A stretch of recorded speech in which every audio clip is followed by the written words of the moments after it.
everybody. Ben with Virtuous here, and today we are talking about the gift ask pipeline. So of course, donor pipeline, hugely important when it comes to ensuring consistent donations. I think of this like a conveyor belt. We always want to make sure that we're keeping that conveyor belt fed so that we don't finish one solicitation and go, oh no, there's nothing coming up on the other side, right? This is making sure that we have that consistent stream of donations coming along. And the nice thing is that because we are building those solicitations, cultivating them over a longer period of time, it often leads to us being able to solicit larger gifts, but also more recurring and sustained giving as well. So let's take a look at what this gift ask pipeline is going to look like in Virtuous. At the very top here, we're going to start off with more of our high-level metrics. I think about this as where we're looking at our pipeline from really like a bird's eye view.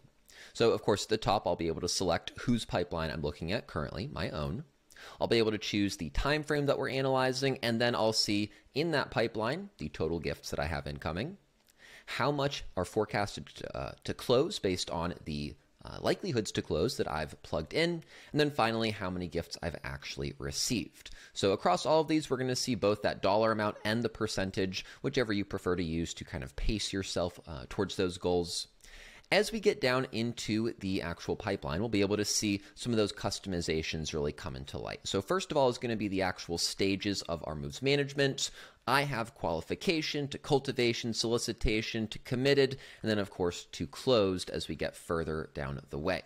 That said, if you use different stages, you can set exactly what stages those are so that you're using the pipeline to track your moves management and not trying to fit into someone else's cookie cutter.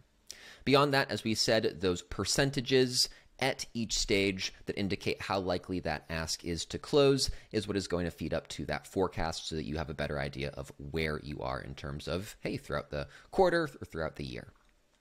As we dive into the asks themselves, really handy, you will be able to interface with each of these asks to a fairly deep degree just from this one page. If I click on that three-dot menu, I can either view that ask or edit it. I can also create tasks for the ask. So perhaps I'm moving one solicitation from one stage to another. I need to create a task to remind myself to give that person a call, give that donor a call. I can make that new task directly from here, and I can even jump to the contact record if I wanted to. So let's take that as an exact example. Maybe we're looking at our solicitation portion of the pipeline.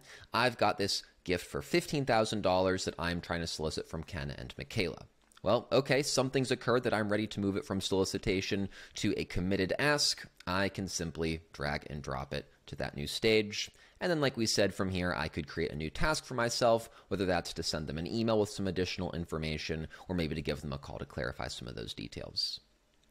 And folks, that's about where we'll stop for the gift ask pipeline for now. Again, the idea here is to give us a systematic way to manage all of those solicitations and ultimately make your donor management process a little bit more efficient.